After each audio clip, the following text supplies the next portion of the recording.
आपने जरूर सुना होगा कि अरे बाप रे, इससे तो सरकार डूब जाएगी, 10 लाख करोड़ रुपया, 16 लाख करोड़ रुपया खर्च होंगे।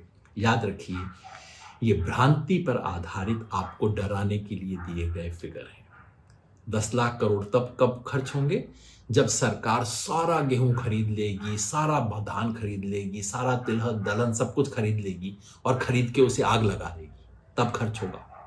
याद रखिए, सरकार जब खरीदती है तब बेचती भी है। खरीद और बेच का जो अंतर है सिर्फ वही सरकार की लागत है, उससे ज्यादा सरकार का खर्चा नहीं है। और वैसे भी जो मैंने आपको बताया, सरकार को सब कुछ खरीदने की जरूरत नहीं है। कितना खर्च होगा? पिछले साल के लिए अनुमान लगाया गया, क्रिसिल नामक एक संस्था ने अनुमान लगाया कि अगर पिछले साल जो एमएसपी चल रही है, जो पूर्ण नहीं है, उसके हिसाब से अगर सरकार देती तो सरकार का 21,000 करोड़ रुपया खर्च होता।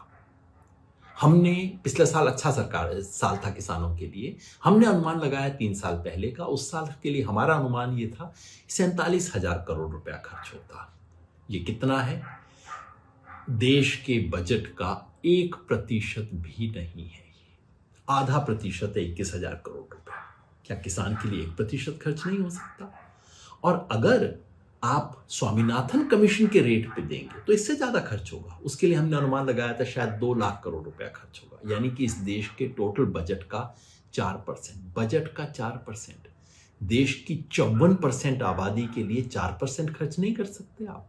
जबकि इंडस्ट्री को प्रोडक्शन लिंक्ड इंसेंटिव देने के लिए 1.5 लाख करोड़ रुपया खर्च होता है, जबकि मित्रों का टैक्स, कॉर्पोरेट सेक्टर का टैक्स करने की कम करके 1.5 लाख करोड़ रुपए का खर्च हो चुका है, जबकि 14 लाख करोड़ रुपए का बजट का लोन माफ कर दिया गया है। किसानों के लिए पैसे नहीं है क्या? पैसा है, पैसा दिया जा सकता है बशर्ते की इच्छा हो। तो आखिरी बात, सरकार मानती क्यों नहीं है? भाई मानती इसलिए नहीं है कि गारंटी दे दी तो लागू करनी पड़ेगी, सिर्फ बोल के डायलॉग बाजी से अब काम नहीं चलेगा।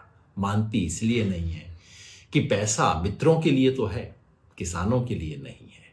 मानती इसलिए नहीं है कि इस देश की जो किसानों गांव छोड़ो योजना जो है, बाकी सब योजनाओं से बड़ी योजना ये इस सरकार की अघोषित योजना, किसानों को खेत से बाहर निकालो, गांव से बाहर निकालो और खेती कंपनियों के हाथ में, तो ये योजना धराशायी हो जाएगी, इस योजना में दिक्कत आ जाएगी। और मानती इसलिए नहीं है कि सबको लगता है कि किसान से क्या फर्क पड़ता है, 4 साल रोएगा, 5वें साल जब वोट देने का टाइम आ जाएगा तो किसान थोड़ी रहेगा, तब वो यादव हो जाएगा, कुर्मी हो जाएगा, जाट हो जाएगा, कश्यप हो जाएगा, अलग अलग जाति में बढ़ जाएगा।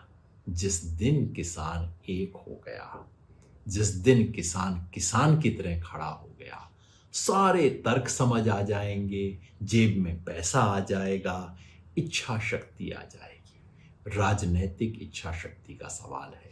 इसीलिए किसान का जो आंदोलन हुआ है, वो आंदोलन एमएसपी हासिल करने के लिए अनिवार्य शर्त है। किसान जब तक सड़क पे नहीं उतरेगा अहिंसात्मक, शांतिमय, लोकतांत्रिक तरीके से, तब तक उसे कुछ हासिल नहीं होगा। एमएसपी का सवाल राजनीतिक सवाल